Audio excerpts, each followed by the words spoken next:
Justice, न्याय, क्या होती है इसकी परिभाषा? ट्विटर पे देखा तो ट्रेंड कर रहा था जस्टिस फॉर अंकिता, लेकिन जस्टिस कैसा जस्टिस? कल रात जब मैं सोने जा रहा था तो कई सवाल थे मेरे मन में। नींद आई तो नींद में सपने में मैंने अंकिता को देखा। बहुत देर तक मेरी बातचीत हुई उससे। जब नींद खुली तो उसके बाद ऐसी खुली कि अब तक मैं पलके नहीं झपका पा रहा हूं, इस डर से जिन बातों को अंकिता ने कहा है। वो क्या बातें हैं, हमने कोशिश की है उन बातों को समेट करके आपके सामने लाने की। यह सिर्फ झारखंड के लिए नहीं, बिहार के लिए नहीं, पूरे भारत के लिए सवाल है कि अंकिता के मन में क्या चल रहा होगा। मेरे सामने जो बैठी हैं शायद वो अंकिता ही हैं। क्या आप अंकिता हैं? आप मुझे अंकिता कह सकते हैं, लेकिन तब जब मुझे 90% तक पेट्रोल डालकर जिंदा जला दिया गया। आप मुझे चतरा की काजल कह सकते हैं, जो जिसे तेजाब डालकर जला दिया गया और अभी भी वो जिंदगी और मौत से जूझ रही है। आप मुझे रूपा तिर्की भी कह सकते हैं, जो फंदे से लटक कर झूलती मिली थी, आज भी उसे इंसाफ का इंतजार है।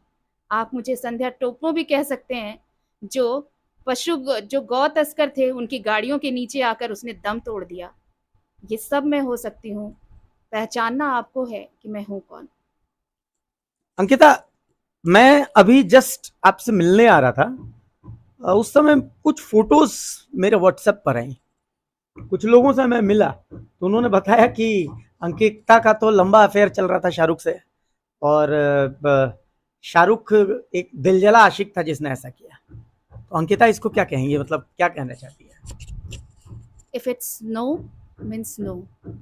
अगर वो आपकी पत्नी भी है तो भी। हाँ, अगर मेरा उससे कोई संबंध था तो इसका मतलब क्या आप मुझे जिंदा जला डालोगे? अगर मैंने ना कह दिया मुझे उससे संबंध नहीं रखना, इसका मतलब ये तो नहीं कि आप मुझे मौत के घाट उतार दोगे।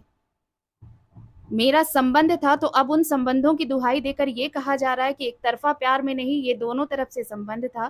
तो ये इजाजत किसी को नहीं कि अगर कोई लड़की किसी को ना कह दे तो फिर आप उसे जिंदा जला डालो, आप उसे मार डालो। ऐसा तो नहीं हो सकता ना। अब तो आप ऐसी जगह पर हैं जहां से आप सब कुछ देख सकती हैं, सब कुछ समझ सकती हैं, सब कुछ सुन सकती हैं, सारी चीजें।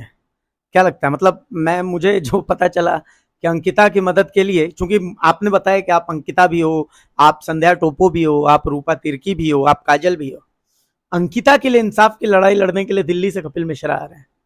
लेकिन वही कपिल मिश्रा यहाँ पर रिम्स में काजल से मिलने नहीं आएंगे। ये बीजेपी जो है ये आपके लिए आवाज उठा रही है, जस्टिस फॉर अंकिता ट्रेंड कर रहा है, लेकिन जस्टिस फॉर सुनीता कोई नहीं कह रहा, जस्टिस फॉर रूपा तिर्की कोई नहीं कह रहा, justice for Sandhya. Her case की स्थितियां वही हैं।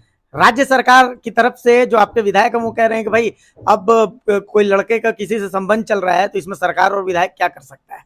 तो अंकिता ऊपर से देख करके क्या हंस रही हैं, रो रही हैं, मुस्कुरा रही हैं, क्या? मुझे बस तरस आता है। एक पक्ष जो ये कह रहा है कि धर्म के नाम पर सियासी रोटियां सेकी जा रही हैं, चूंकि वो शाहरुख था इसलिए मामला इतना हाइप किया गया। मैं सवाल पूछना चाहती हूँ फिर। शाहरुख की जगह अगर शक्ति होता तो क्या ये गुनाह कम हो जाता है? वही मैं पूछना चाहती हूँ, क्या उसके जगह पर शक्ति होता, सनी होता, तो क्या ये गुनाह कम होता? क्यों सुनीता जो टॉर्चर की गई, सुनीता की हालत ऐसी है कि शायद अब वो कभी अपने पैरों पर खड़ी हो सके, उसके लिए कोई क्यों आवाज नहीं उठाता? अगर इतनी सारी बातें, अगर कपिल मिश्रा आ रहे हैं या फिर बाकी चीजें जो मदद की गई, मुझे इस पर हंसी नहीं आती, गुस्सा नहीं आता, मुझे तरस आता है। तरस आता है ऐसी सोच पे जो ये नहीं समझते कि लड़कियों को अगर ना कहने का हक दिया है तो उससे जीने का अधिकार छीनने का हक किसने दिया? अगर आज आप मदद कर रहे हैं, 10 लाख की मदद की हमारे परिवार को, लेकिन उस 10 लाख से पहले अगर बेहतर ट्रीटमेंट मिल गया होता तो शायद आज मैं आपके ख्वाबों में बात नहीं कर रही होती, शायद आज मैं जिंदा होती। अंकिता, मेरे पास सवाल नहीं है बहुत कुछ, लेकिन मैं एक सवाल तो पूछना चाहता हूँ। आप इस सवाल का जवाब देते देते अगर आपका मन करे तो आप मुझे थप्पड़ मार देना, आपका मन करे आप मेरे मुंह पे थूक देना, सारी बातें मुझे मंजूर होंगी।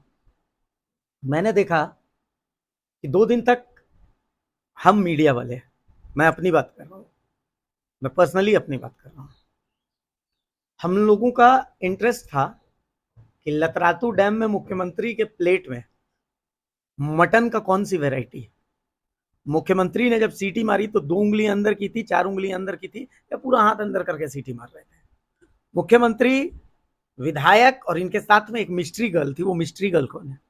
लेकिन जब हम ये कह रहे थे उस समय आप अस्पताल में तिल तिल करके दर्द से करा रही थी। मीडिया से भी आपको कोई शिकायत है? आप इसे शिकायत कहें या फिर शिकवा कहें, मीडिया को भी बात तब समझ में आती है जब उसे लगता है कि उसकी टीआरपी गेन हो सकती है, उससे उसका चैनल बहुत अच्छे ऊपर पायदान पर पहुंच सकता है, उसके अखबार की बिक्री बढ़ सकती है, उसके जो वीडियोस हैं वो बहुत ज़्यादा सर्कुलेट हो सकते हैं। इन सब के बीच में ये पूछना चाहती हूँ, मैं 5 दिनों तक रिम्स में थी। जब मैं सांसें गिन रही थी उस वक्त मीडिया का कोई शख्स नहीं पहुंचा था ये बताने के लिए कि कौन है अंकिता और क्यों यहाँ पर है। फाइनली जब मेरी मौत हुई, जब मेरी सांसें टूट गईं, उसके बाद सभी को छुट्टी मिली, चाहे पॉलिटिक्स की बात कहें, सीएम पिकनिक मना रहे हैं या फिर उनके विधायक पिकनिक से हैं, उसके बाद सबकी नींद टूटी कि उन्हें जाना चाहिए और लगा कि इसमें तो बहुत कुछ निकल सकता है, सिर्फ अंकिता का जला हुआ शरीर ही क्यों, बहुत कुछ निकल सकता है। ये तो धर्म भी निकल सकता है, धर्म का मुद्दा निकल सकता है, फेमिनिज्म का मुद्दा निकल सकता है। सबको अपना अलग अलग इश्यू दिखने लगा, सबको अपना अलग अलग एजेंडा दिखने लगा। और ये एजेंडा मैं इसलिए कह रही हूँ, अगर बात एजेंडे की नहीं होती तो शायद सरकार बिजी नहीं होती, मीडिया बिजी नहीं होती और मुझे शायद कुछ और मिल पाता। कुछ और बात है जो ऐसा जो आप सबसे शेयर करना चाहती हैं, हर किसी से आप बताना चाहती हैं, हर किसी को जो आप बताना भूल गई या अब जो जजमेंट पास किए जा रहे हैं उन लोगों को? बिल्कुल, मैं ये बात हर उस शख्स से कहना चाहती हूँ जो ये समझते हैं कि अगर कोई किसी के साथ रिलेशनशिप में है तो वो उस पर उसका इतना अधिकार है कि वो उसकी जान तक ले सकता है। पहली बात तो ये कि अगर मैंने ना कहा तो क्यों ना कहा, मैंने घर में भी बताया सबको मैंने क्यों ना कहा। मुझे उसके तरीके पसंद नहीं थे, मुझे वो पसंद नहीं था। मैंने ये जब ये कहा तो ये मैंने पुलिस में रिपोर्ट भी कराई थी, लेकिन जब बहुत पहले रिपोर्ट कराई थी उस वक्त भी पुलिस ने कोई ध्यान नहीं दिया था। अगर उस वक्त पुलिस ने ध्यान दिया होता, मेरी शिकायतों पर थोड़ी सी नजर इनायत हुई होती तो शायद शाहरुख की इतनी हिम्मत नहीं बढ़ी होती कि वो मुझे ऐसे जिंदा जला देता। शाहरुख हंस रहा था जब वो पुलिस के कस्टडी में था। वो मैं ये बात मैंने आपको इसलिए स्पेशली मैं उन सभी को कहना चाहती हूँ जो उसकी तस्वीर लगाकर अखबारों में छाप रहे हैं। मैं बोल नहीं पा रही हूँ। वो हंसी उसके लिए नहीं थी, वो हंसी मीडिया वालों के लिए नहीं थी, वो हंसी प्रशासन के लिए नहीं थी, वो मुझ पर हंस रहा था। वो ये बता रहा था कि मैंने तुम्हें कहा था ना कि तुम अगर मेरी नहीं तो किसी की नहीं, और उसने ये कर दिखाया और कोई उसे रोक नहीं पाया। और अब सिस्टम उसे क्या कुछ उससे निकलवा पाता है, सिस्टम से उसे क्या मिलता है, मुझे क्या मिलता है, इसका इंतजार होगा। अगर कुछ मिल भी जाता है तो मेरे लिए क्या मैं वापस आ पाऊंगी? क्या मैं अपने फैमिली के साथ समय बिता पाऊंगी? क्या मैं जिंदा हो पाऊंगी दोबारा? मैं सिर्फ आपके साथ ख्वाबों में ही बातें कर पाऊंगी, आपके जैसे कई लोगों के साथ, सिर्फ और सिर्फ ख्वाबों में। शब्द खत्म हो जाते हैं कभी कभी। कुछ संदेश जो आप देना चाहते हैं अपने घर वालों को, अगर कुछ कहना चाहती हैं, या सरकार प्रशासन किसी से कुछ रिक्वेस्ट है जो आप नहीं बोल पाई और अब चाहती हैं कि हाँ वो शेयर हो जाना चाहिए? लास्ट मोमेंट पे जब मतलब सिर्फ एज एन अंकिता नहीं, एज सुनीता, एज हाँ काजल, बिल्कुल, एज रूपा, जो भी है। मुझे लगता है कि ये तो मेरी बदनसीबी है कि मुझे ऐसी मौत मिली, लेकिन उस बदनसीबी में एक चीज़ मेरे मेरे हिस्से अच्छी चीज़ ये आई कि मैं कम से कम मरने से पहले ये बोल पाई कि मुझे चाहिए क्या। मैंने ये कहा कि जिस तरह मैं तड़प रही हूँ, जिस तरह मैं मर रही हूँ, गुनहगार को भी वैसी ही सज़ा मिलनी चाहिए। और मैं ये चाहती हूँ कि ये सज़ा ऐसी हो जो एक उदाहरण बने, जो एग्जाम्पल बने। सिर्फ इसलिए नहीं कि कोई अगर किसी के साथ रिलेशन में है और अगर उसने ना कह दिया तो उसे फिर इस तरह जिंदा जला दिया जाए या फिर तेजाब छिड़क दिया जाए, या फिर अगर कोई किसी की बात ना सुने तो उसे फंदे से लटका दिया जाए, उसे गाड़ियों के नीचे कुचल दिया जाए।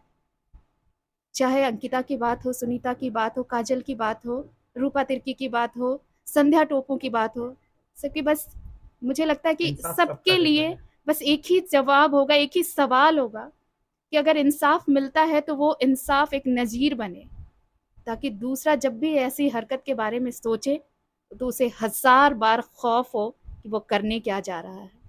इंसाफ सबके लिए एक होना चाहिए।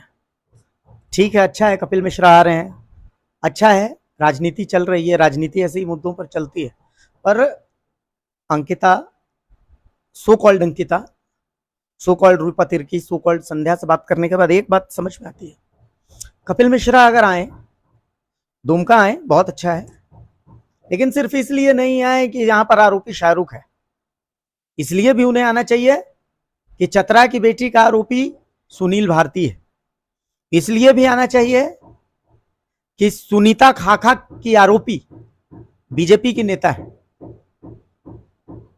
इसलिए भी आना चाहिए कि सुनीता खाखा एक आदिवासी है, वो भी भारत की ही बेटी है, इसलिए भी आना चाहिए कि रूपा तिर्की एक आदिवासी की बेटी थी।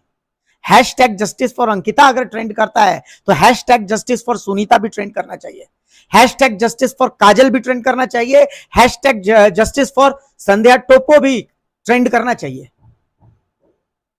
कपिल मिश्रा को इन सभी से मिलना चाहिए, सिर्फ इसलिए कि एक आरोपी शाहरुख है और बाकी के आरोपी हिंदू हैं, इससे फर्क नहीं पड़ना चाहिए। एक महिला का जो दोषी है वो दोषी है, अगर उसकी जात धर्म उसका कुछ नहीं होता, मतलब नहीं होता। एक महिला ने नो बोल दिया तो कोई माई का लाल नहीं है जो उसके कैरेक्टर पर सवाल उठाएगा। एक शेर याद आता है कि लंदन के एक हसीन मुदब्बिर ने अपनी बेगम को दिया मोटर खरीदकर। हम हिंदियों की बदनसीबी देखिए, आज भी बाप देता है बेटी को शौहर खरीदकर। नमस्कार।